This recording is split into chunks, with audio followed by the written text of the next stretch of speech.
I'm here with Ed Newman of Meadow Farm in Mansfield, and we are talking about the cooler that he built. But why don't you tell us a little bit about your farm first, Ed? Well, we started the farm about 5 years ago, as far as it being commercially being done. My wife and I have been married now for forever, 45 years, and we've been farming ever since we first started, but while doing other things, you know. So it's not a new experience, but a new venture for us. Mm-hmm. And so when we did that, we started with vegetables. We started a CSA. We needed a place to keep the vegetables from going bad in the heat, you know. And so we decided that what we do is build a cooler. And I went to one of the meetings, and I don't recall what the topic was at the Tolland Ag Center there. Mm-hmm. And I think it was Joe Bonelli, is that his name? Yep. He mentioned the Coolbot Okay. as being a possible way to make a cooler. And so I looked it up and I said, oh, this does look interesting. And so we spent, I don't know what it was at that time, $300 or something like that for the Coolbot, Mm-hmm. and had to buy a new air conditioner, which was another part of it, Mm-hmm. and decided to build a cooler. I mean, you know, it took me, I don't know, 3 or 4 days to put it together and get it up and running. And I mean, after we got the Coolbot, Okay. it was all relatively simple. Okay, so you decided to install it to keep your vegetables fresh for market. That's right. But after post-harvest handling. Right, great. And this building was already here? This building was here. It was moved here, I think, in sections. I believe it was probably a couple of chicken coops. I think that the folks, when they built the house in 79 or 80, probably brought it in. Okay. And we use it for a garden shed. We use it for storage, and now we have a Coolbot inside. All right, so it was just a matter of framing out a section for your That's right. Yeah. for your cooler. All right, well, let's take a look. All right. Okay, so here we are in the cooler. Do you want to tell us a little bit about dimensions and materials? Well, it's about 4 feet wide and about 12 feet long. Okay. It was just a section of the building that we decided to rough out for it. Not very fancy. As you can see, the insulation isn't covered. It's just the insulation. But, you know, following the Coolbot guidelines, we put in double thick insulation in the floor. They were concerned that because it's cool inside rather than warm, you're worried about the heat, the cold going down or the heat coming up through the floor. Mm-hmm. So you insulate that very well. Yeah, some people wonder about that and if it's necessary. So Coolbot suggested it, yeah. And we put, the wall is also, it's 6 inches of foam insulation. It's 6 inches on the ceiling. It's just the least expensive insulation that I could find that I thought would work. I wanted to have the aluminum foil surface on it. Mm-hmm. I was just at the local lumber place. I mean, it wasn't anything special that I got. Right. And so you framed it out? Just framed it out, insulated it, put some inexpensive hardboard on the outside just to protect it so it didn't get banged up. Uh-huh. And that's basically it. It's very Any simple. thoughts on the door? I know doors can be a this door is a it actually came out of the house in a remodeling that we did. It's a hollow core Luan door. Yeah. Nothing special about it. The only thing I did was to put the insulation on it and fit it so that when the door is closed, the insulation fits fairly tight. Yes. And that looks very nicely done. seems to work pretty well. I think I used mostly pressure treated lumber because I was concerned about moisture. Uh-huh. And definitely weather stripping here for the door. Weather stripping on the door. Yeah. That's important too. Yeah, just trying to keep it as tight as I can. Do you have any memory of the overall budget, if you don't mind? Well, as I said, I think the Coolbot was about $300. I think the air conditioner was probably another $300. Okay. So that's $600, and probably $300 or $400 in materials. Yeah. So $1,000, $1,000, something like that. Okay. Now it's not very big, Right. and it could have been made bigger for not much more money. I mean, it keeps stuff very well. Temperature easily maintains at 40 degrees. I've gotten it down as low as 35, I think. Okay. Not by intent, but just as I was getting it set up. Yeah. And the Coolbot maintains it very accurately. You know, it really does a nice job. Okay, so you haven't had a lot of trouble with freeze overs or I had some. incorrect temperatures? Or I had a anything? problem where it was icing over, Yeah. and I discovered that it was the plug on the there's one connector on the Coolbot called fins, and that's where you stick a little temperature sensor into the fins on the air conditioner. Mm-hmm. And where it plugged into the Coolbot, it got like corroded or something.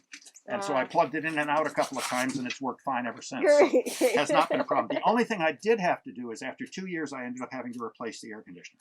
Yes. And that wasn't so much that anything happened to it other than the fact that I think the moisture, the humidity in the cooler, and it is quite humid in there, Yes. affected the electronics. Mm. The compressor part was still fine, but it wouldn't go on when it was supposed to. Okay. So it was 2 years in, you It was said? about 2 years in, yeah. And then how long have you had this one? I've had this one another 3, so Okay. and this one's working fine. So, Okay. yeah. And what about the electrical install? I just did it.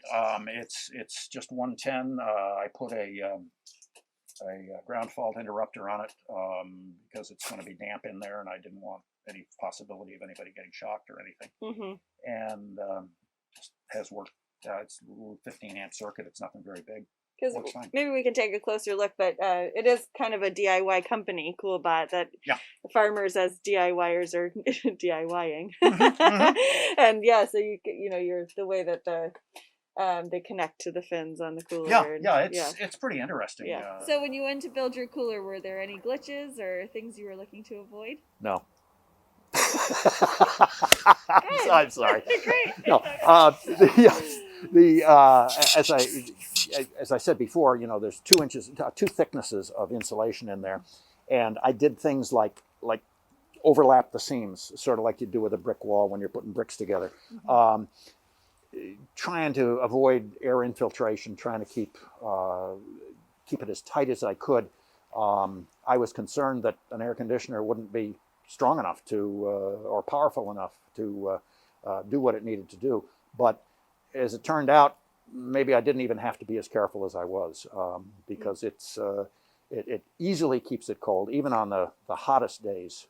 And Coolbot has specifications on their website about sizing the air conditioner yes, unit. Yes, they do. And I went initially with the first air conditioner. I went I went to the high end of what they recommended. Mm-hmm. And then this time when I replaced it, I went with one that was a little bit smaller. I think it was like 10 to 8 or 12 to 8 or something like that, 1,000 BTUs. Mm-hmm. And worked just as well. In fact, maybe worked better because I haven't had any problems with it icing up, and I did with the first air conditioner a couple of times. Okay. So probably the electrical was the most involved. Well, and once again, I've because we've been doing things on our own for a long time. I've done a lot of electrical. I've done a lot of plumbing. I've done a lot of all that kind of stuff, and this was relatively simple to do. Now, does that mean that everybody wants to do it? I don't think so, probably. If you're more comfortable hiring an electrician to have them come in, you're looking at another couple $100 or $300 or something probably to put in an outlet or two. Yeah. But that's about all you need. There's nothing fancy about it. Okay. And you had a cement floor underneath it already, yeah? There was a cement floor under it, yes. And so did you do any framing over it, or you just put the insulation No, I just laid the insulation right on top of it. And then OSB? OSB just to protect that insulation so it didn't get dinged up. And did you just have to screw those down in there? Nope, just laid them in. Okay. And they were fairly snug. Yeah. And again, I caulked around the edges, used that foam, same kind of stuff you'd use for thermal insulation in your house, squirt it out of a can. Yeah. And that was it. It's the only other thing that I would do differently today if I were going to do it again, because of the thickness of the insulation, I really didn't have any fasteners that went through both pieces of insulation and into the studs. Okay. And I think I would do it differently, and I would find a real small diameter nail, basically with a washer on the head that you could put in there to hold it to the wall. Okay. Some of those panels of insulation in there are a little bit loose. The shelving is up against it, so it doesn't matter. Yeah. But I'd tighten it up just because it really ought to be tight. And you didn't bother caulking in between those to kind of I did some of them, but not most of them. Once again, because it was double thickness, there wasn't any real need to, I didn't think. Yeah. Yeah, I noticed you had some metal kind of Yep. DIY washers, and that's just to avoid puncturing. Too, That's but, exactly, yeah, because the nail head itself would just go right through the insulation. right. It wouldn't hold at all. Right. Okay. And so, do you want to maybe give us the gambit of crops that you keep in there? Well, we grow a big variety, a large breadth of different vegetables. And we keep everything in there, I think, except for tomatoes, melon, pumpkins, excuse me, I can't think. With some winter squash, I don't bother to put those in. But the other thing that you could do with it, and I haven't yet, but I've thought about it. I have a neighbor who's an avid hunter, and the hunting season was still real warm this year when it started. And I said, gee, if you need a place to stick a deer carcass, because we're done with it for the vegetables, right. Be a great place to cool meat, you know. So, yes. And in fact, we used it when we butchered chickens. You know, it was August, I think, when we butchered, or early September, and we just put them right in the cooler to cool down overnight and work fine.